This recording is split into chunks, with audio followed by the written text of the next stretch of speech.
Hello, everyone. I am thrilled to be here among so many clients and friends, and I'm very thrilled with this day. As said before in the opening hour, the idea of this event is to connect the dots and see what is going on abroad, economically, geopolitically, as well as global transformations, and try to transform this impact in Latin America. Within this context, let's start with this panel, and we are so happy to have you all here.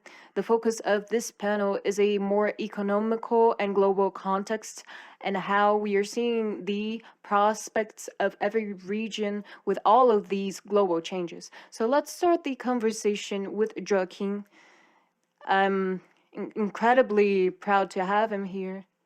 And Latin America as a whole, as a global environment, we are going through important shocks, such as the pandemic, a inflation, which unfortunately is the case in many countries, and also a geopolitical shock. How we are seeing the Latin America context and the global context, and how the Brazilian context relates. Well, thank you so much.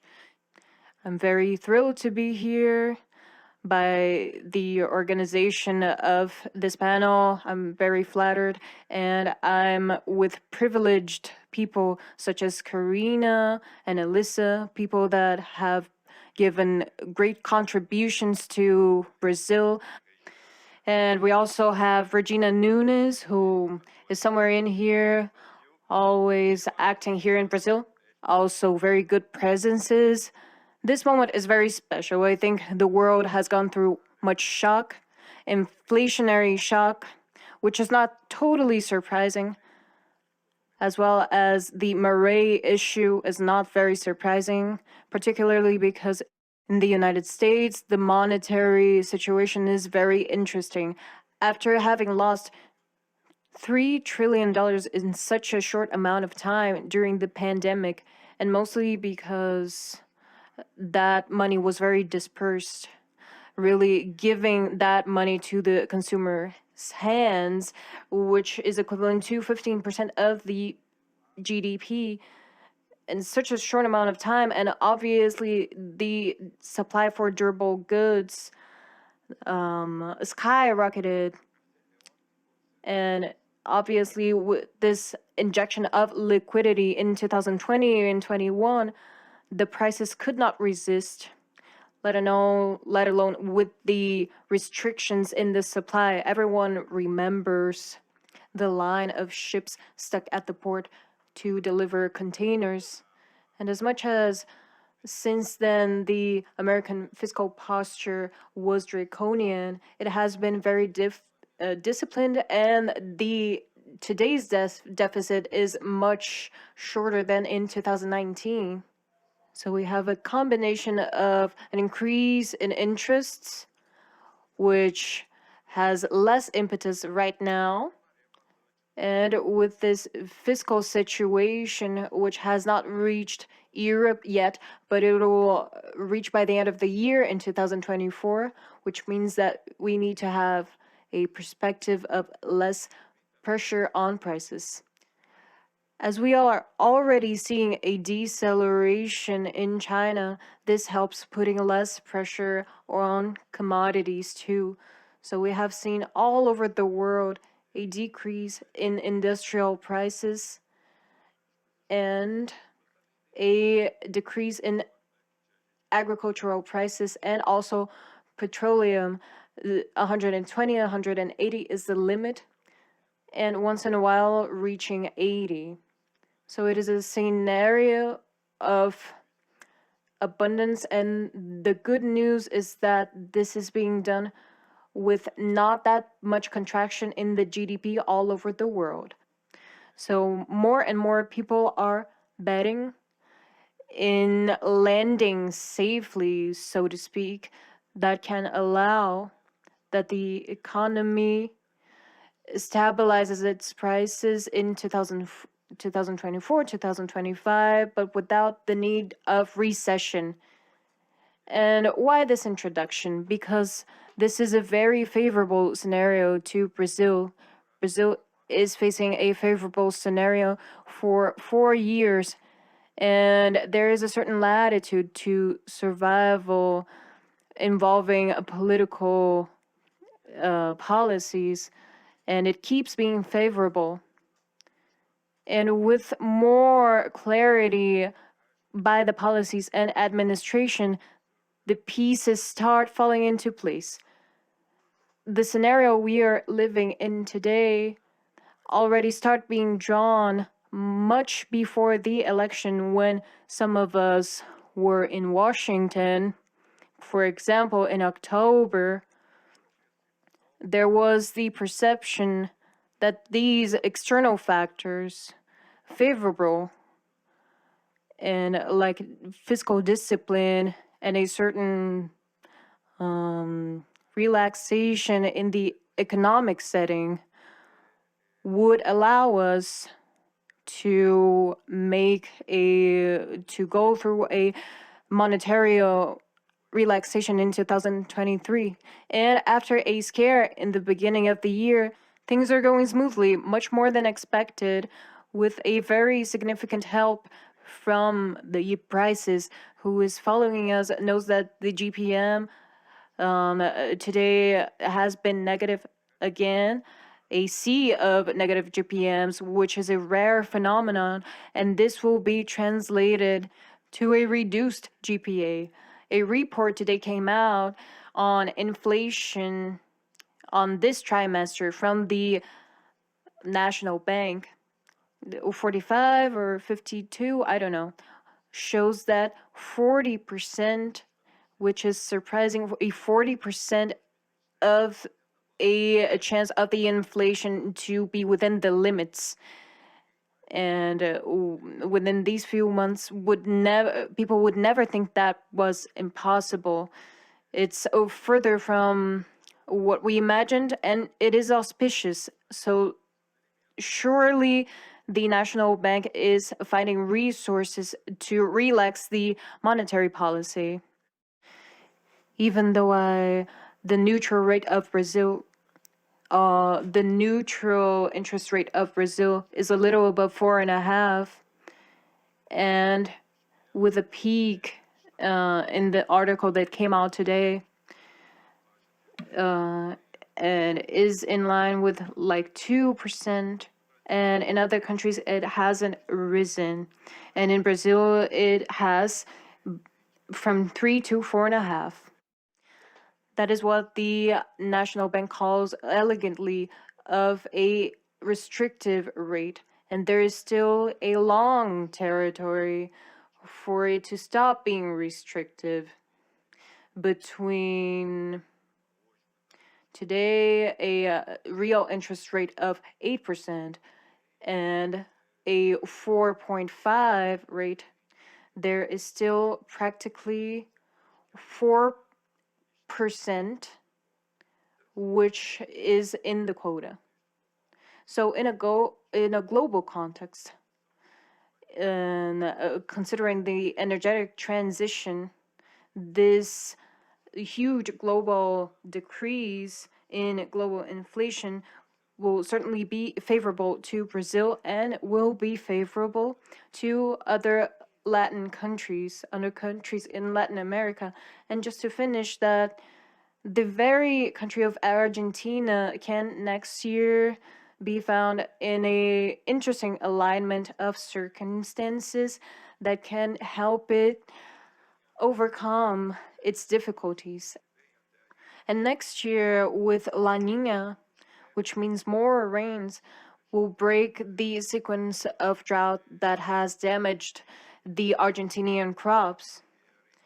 If the following government should come in the end of the year, seizes this opportunity to fix some things like the subsidies and the energetic subsidies from the 2000s, nearly a fourth century ago, and in with real interest, which is really positive, and retaining the reserves, seizing a nice moment for the crops, which will probably be in the beginning of 2024, that can really take a turn for Argentina, because in Argentina, unlike Brazil, the crops are also a source of fiscal revenue.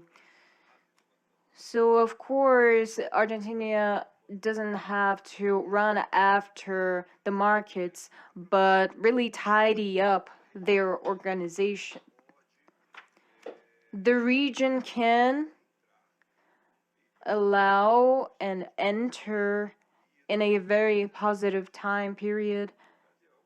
And later, we can discuss nearshoring as well as the theme of energetic and ecological transition that the Haddad, our minister, also says it is a common ground for the people of Brazil. Thank you. Everything you discuss here can be discussed. And I would also like to mention that there is a very, very symbiotic relation between what is economical, global, and the domestic policy. So the abroad relationships also helps us understand our own relationships, and our Latin America director may be of help to help our current government. But let's move on to Alyssa. I will make the same question considering the global setting and getting out of COVID-19 and out of this inflationary scare, and more to a perspective in which Terran imports are represented. How do you feel Latin America, and how is Latin America coming out of this scenario of vulnerabilities and scares? Thank you so much, and I will speak in English for those who need to listen to me. Maneira mais articulate, tá? So, muito obrigada. É um prazer estar com vocês aqui. I would say, we see Joaquim highlighted the potential for the region, and I think that is, it remains perfectly, it could fits into a nearshoring story. If we're looking at the whole region, the energy space, the agricultural space, et cetera. But if we look at how LATAM and the Caribbean has emerged, I would say it's somewhat weaker in terms of its fiscal position and its growth prospects in the near term. So it needs to tap into this positive dynamic. To give a context, in LATAM and the Caribbean, it's a speculative grade region. Okay, so again, coming from the rating perspective, only 10 of our 27 ratings in the region are investment grade. In emerging Asia, it's the reverse. The majority of emerging Asia is in the investment grade space. In LATAM, the average rating was about BB at the beginning of the pandemic. It dipped. We had numerous rating actions. Over half of the ratings in the region had a negative outlook or a downgrade. And so the ratings got on average closer to BB minus average, right? And then we've had some improvements, right? And so we're closer back to the BB average, right? Most recently, the positive outlook on Brazil, right? Now that's not a rating change, but it's a positive outlook. It's not the rating, the level of the rating, but we've had positive actions, upgrades, Costa Rica, Uruguay, Dominican Republic, but others have gone down, right? So this is where it's a mistura, no? Downgrades in Bolivia, Argentina, Peru, Colombia lost investment grade in this space. So I just would want to highlight that. And we have more negative outlooks in the region. So kind of that's the first rate of change, so to speak, on the rating. We have 5 across the region, including on Peru. And Brazil is the only one in the region with a positive outlook currently. The fiscal story across the region weakened globally. So I put that out there, right? So if I look at the debt level in the US, much higher today than it was pre-pandemic, but there are other strengths that underpin the US rating, right? And if we look at Asia, their debt, if I'm looking at the key economies, they went up 10 to 20 percentage points of GDP as well. We go to LATAM, similar thing, in terms of 10 to 20 or even more in certain cases. Mexico's an outlier where debt hasn't gone up nearly as much. It didn't do a strong countercyclical policy. Brazil, it went up, but then it's come down. And it has come down more than we initially expected. That feeds into some of our recent actions. But we still see it rising over the horizon. But I think the key thing that stands out, say, how does this higher debt level weigh in the region?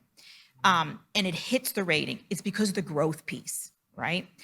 Asia, if I look at our past growth rates and our forward growth rates for Asia, it's 5% annual growth.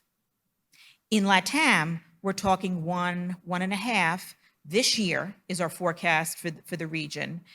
And over the horizon, going up somewhat, right?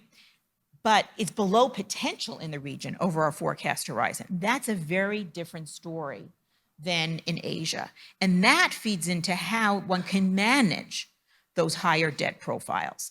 And then in many cases, you have rigidities within the fiscal accounts, high interest. So the global rate cycle weighs on the interest burden as well in these countries. So I think that's a distinguishing factor. And structurally, so we're not just talking cyclical, which we have for the next couple of years, a weaker growth story. The region, the three main countries in the region, Argentina, Mexico, Brazil, all have subpar growth, in our view, vis-a-vis peers with a similar level of economic development.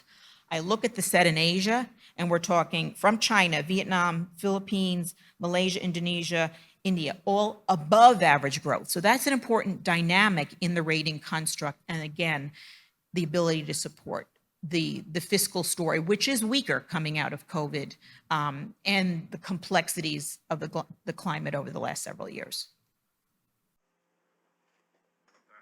Fantastic. Thank you, Lisa. I think it's important to point out the Latin America perspective in comparative terms, not just what is missing in terms of growth, but as you put, especially in Eurasia, focus on increasing the potential GDP, a very essential point. Let's go back to the increase and growth in the region, but let's go back. Karina, you are part of one of the biggest global funds, the BlackRock. So I would like you to speak about your viewpoints, your funds, and your position, and about the global perspective and the themes in this investment opportunity, and how Brazil is put in this context. Is there a bigger appetite for Brazil in this context?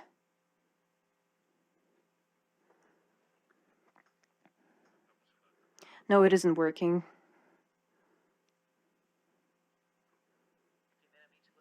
First of all, I would like to thank this invitation. It's a pleasure to be with you all.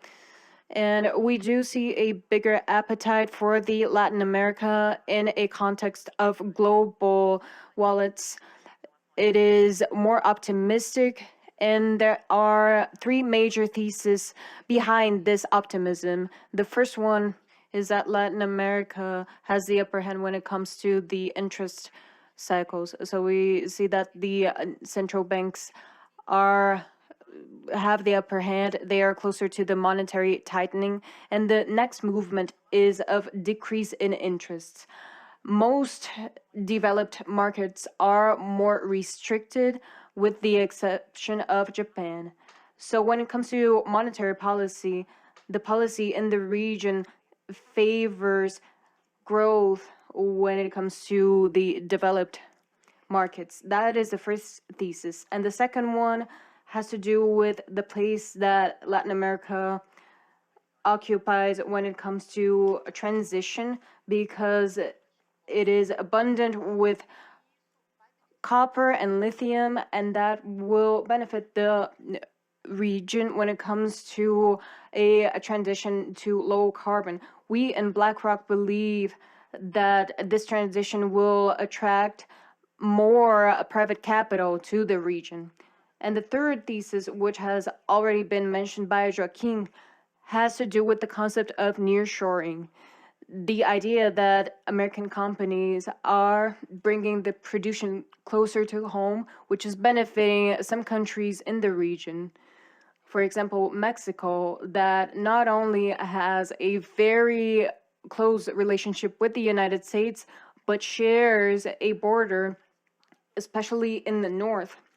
And paradoxically, we also see a few countries in Latin America with closer and closer ties with Asia, in a scenario in which strategic competition between the US and China is bigger. So there is bigger geopolitical fragmentation, creating opportunities for Latin America. Perfect. So to go into that theme, we will go to the questions and we will open to questions. So in the last 10 or 15 minutes, we will move on to questions. And I will also ask us to do a ping pong, a more succinct, so we can go back to the topic. I think Lisa's points were really relevant.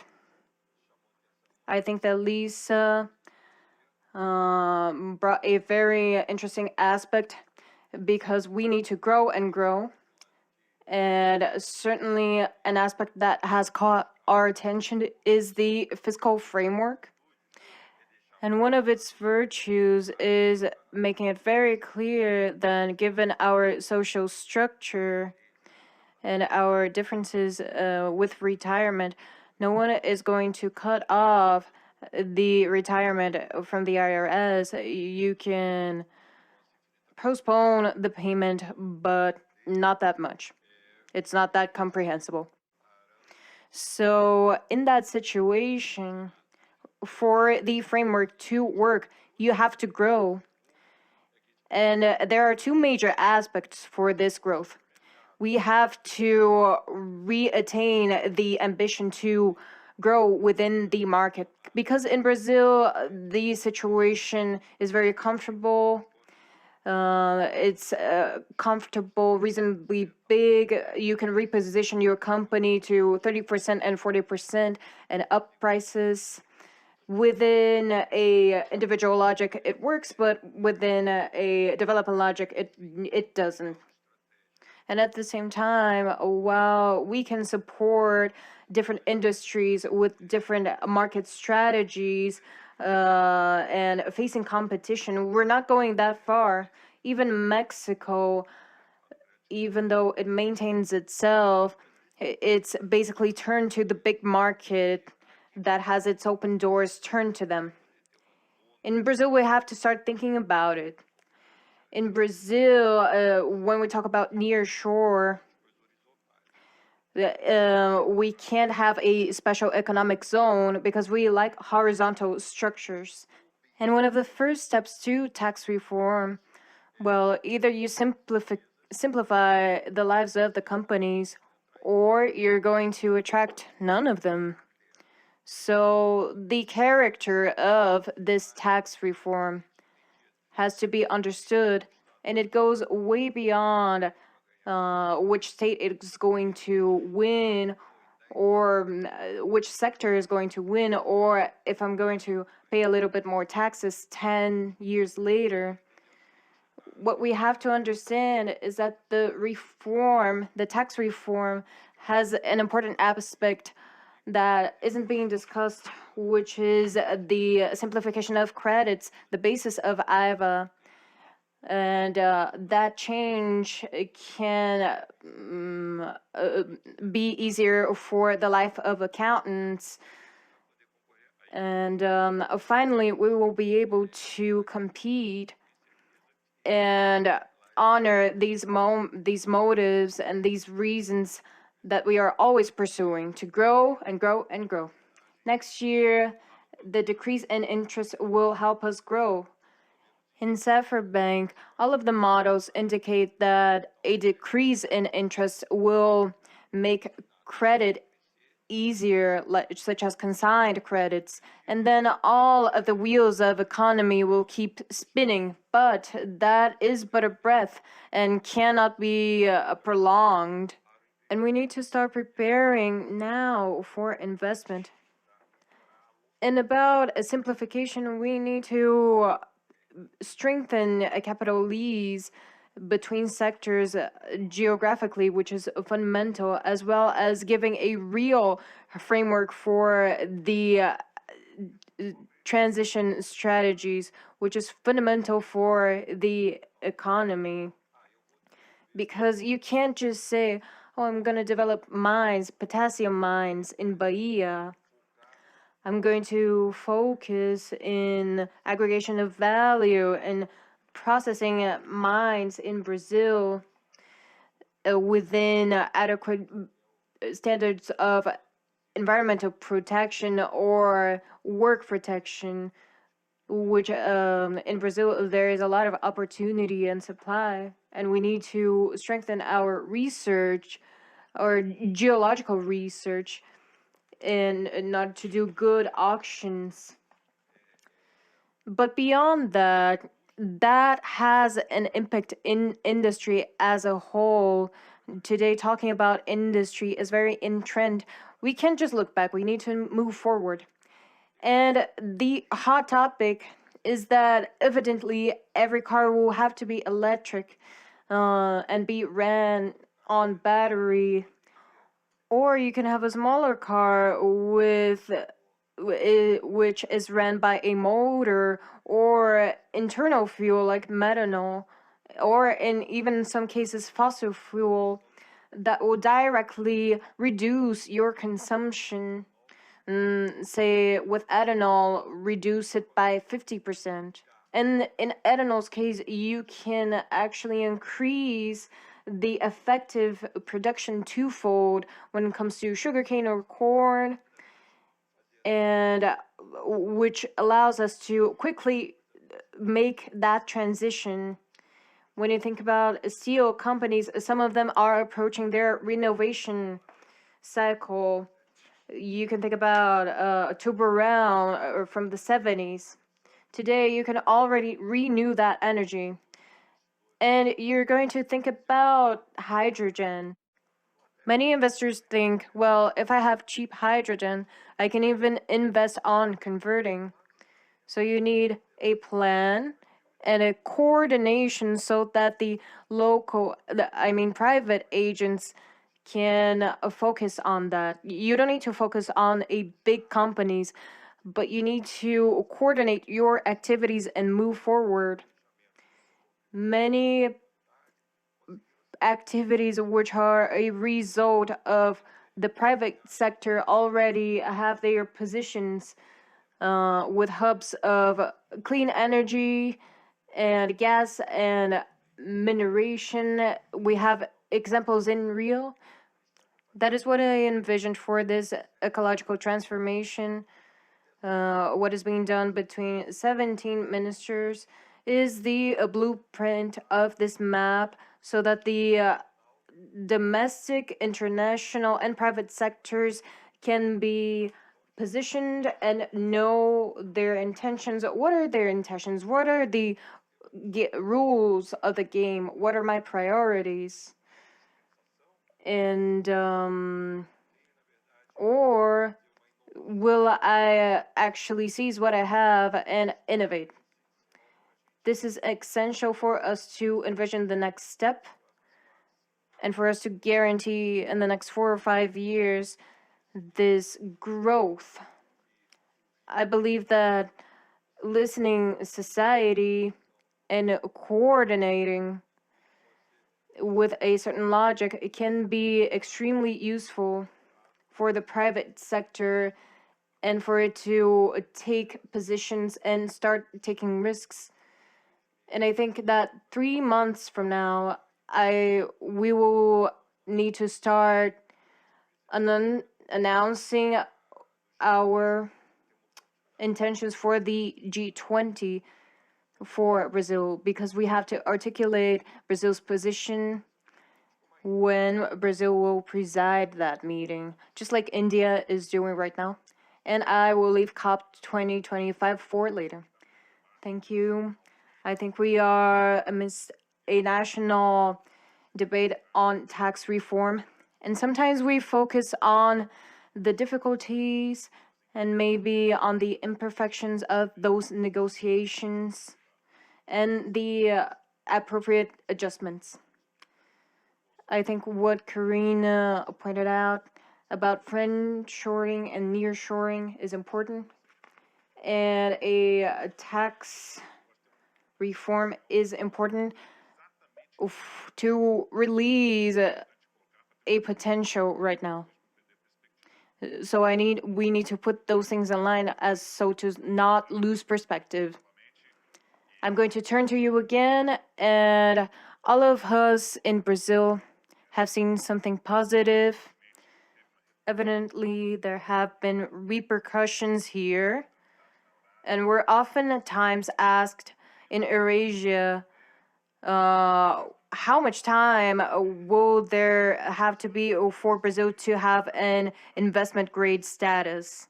And what is the path to come back to investment grade for Brazil, but also Chris. other countries? I think it's important to highlight the rating is a double B minus, okay, and it's a positive outlook. So it's not, this wasn't an upgrade.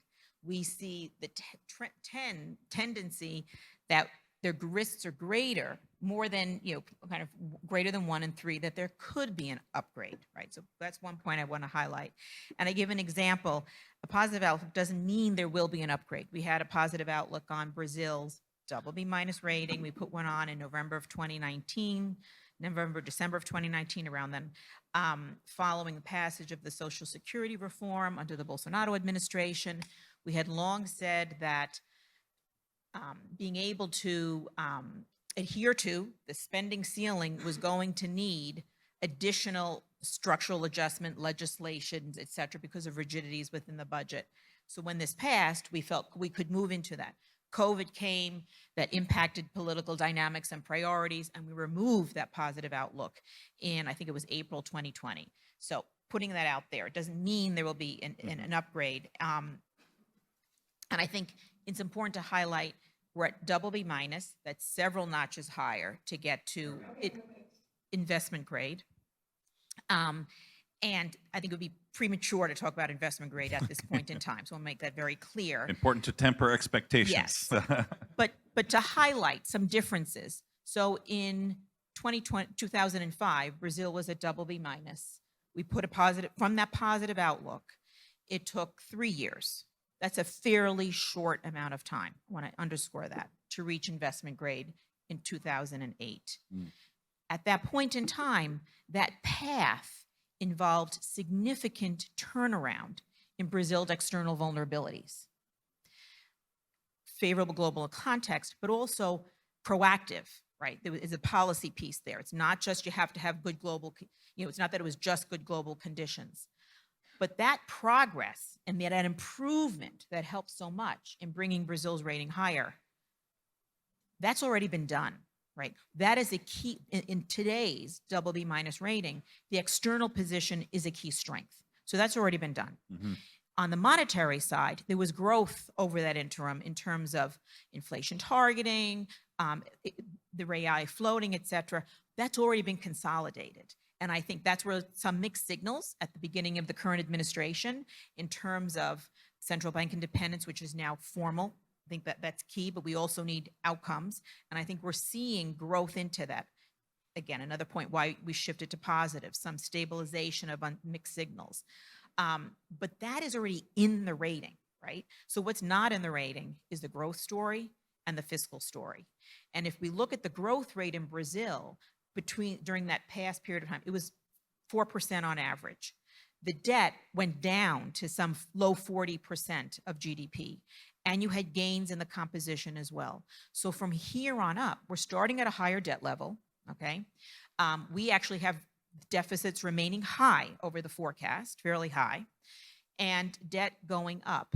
However, we have overestimated the way the debt our debt projections, and we saw the debt to GDP levels come in lower than we expected over the last several years. Growth marginally higher. So are things sort of shifting? And as we saw stabilization and greater certainty on some of the policy signaling, passage of a fiscal framework, signals around central bank policy, follow through, et cetera, with these other anchors on the external side, that's kind of, we shifted to positive. But that path higher, to a higher rating, will really depend very much on policy follow through and commitment. So this is very different. But if we look at, my colleagues did a great piece last year looking at ratings from default, again, very low level, to back to investment grade.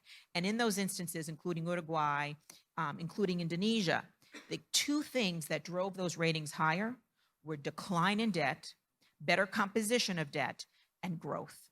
Yeah. And those are two key elements, and those are the two weaknesses that Brazil has. So turning those around, some mixture of policies with a strong commitment, that is what over time could lead to higher ratings. No, fantastic. Well, these two answers are super crucial to return to investment grade when it comes to heating. They are being pursued in the current government. The time frame, right? Again, this is from default to investment. Again, but I want to temper expectations, right? So from Uruguay to regain, it took 9 years. Okay. For Indonesia, it took 15 years. Okay. So again, those were coming default levels. Want to highlight that. But it all depends. You've had faster. Okay, Cyprus was in that path, it took faster. It depends on policy outcomes and commitment over the tax reform piece that Joaquim highlighted. We have that and noted that in our outlook statement, that policies such as that bearing fruit could give positive rating momentum.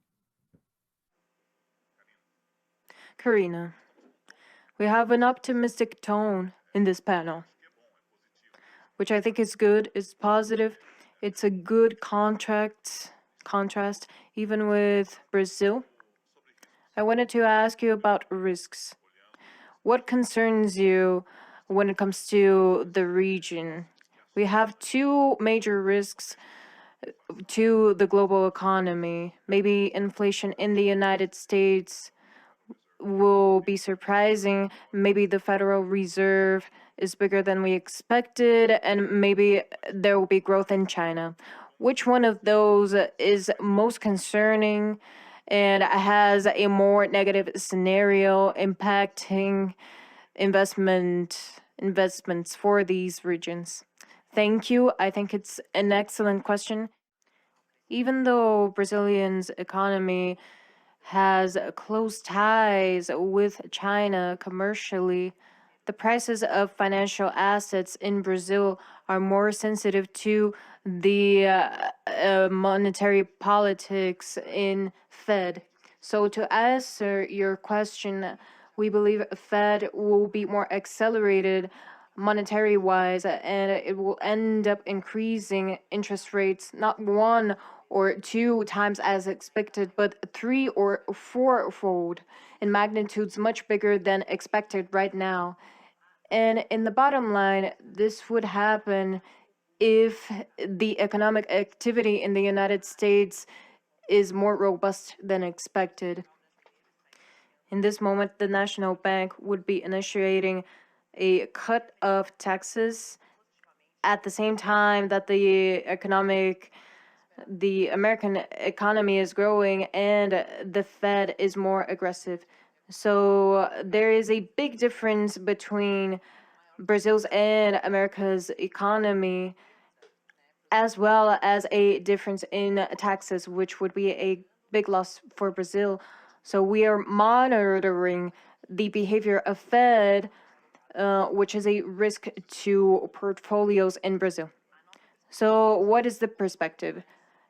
It is the perspective or 1 or 2 increases in Feds, followed by a tightening policy. But the Fed isn't going to tighten this year, so that is already discarded.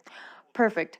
We have time for 1 or 2 questions. If you are willing to raise your hands, we'll hand you the mic. So if anyone wants to raise their hands,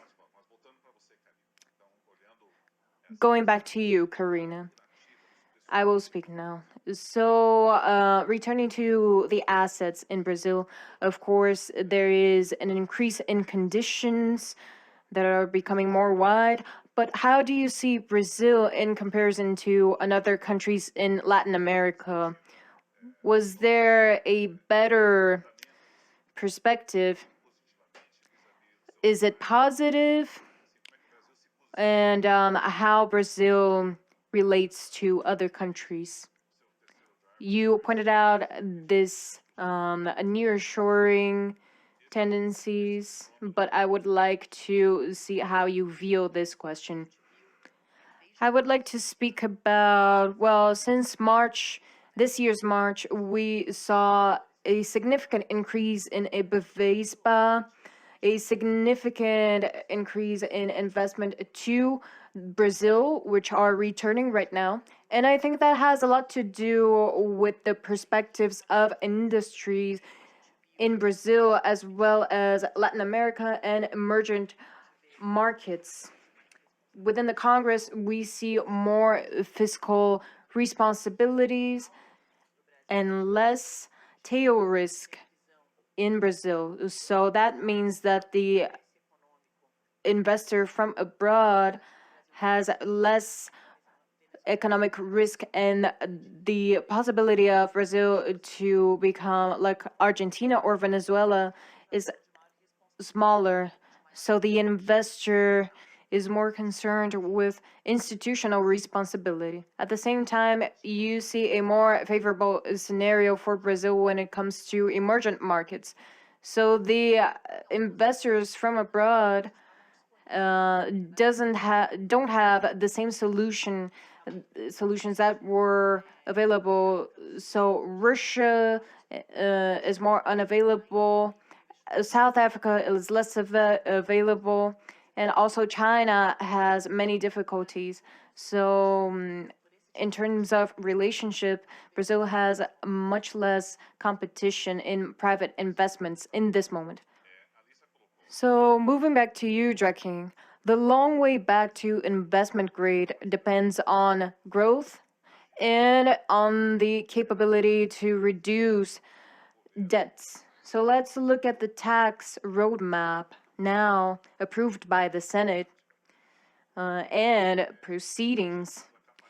How do you view the capacity of the economic team to reach tax goals for the next year? Is it likely? And what ways do we have to take when it comes to tax increase, which obviously can lead to difficulties in the productive sector? Well, two things. First of all, and I think was part of Lisa's message, was that we have reached already this investment grade status in a short amount of time, approximately 2003 to 2008, approximately 5 years. And today, these things can move on even faster if we replicate some trends that she mentioned. There was a favorable trend starting from 2005, and that trend was seized. And the fact that we accumulated 300 billion in reservation financially that has kept us at ease, and that is why this is such an important point. There was a good seizing of many different areas, such as energetic and industrial and nearshoring. And nearshoring doesn't mean industrial necessarily. For example, Visa buying a startup worth $1 billion. in the software bank, we're always supporting these kinds of initiatives. So we need to look outwards. We need to compete for this. When it comes to taxes, the main thing here about this framework is indicating what are the ambitions when it comes to expenses.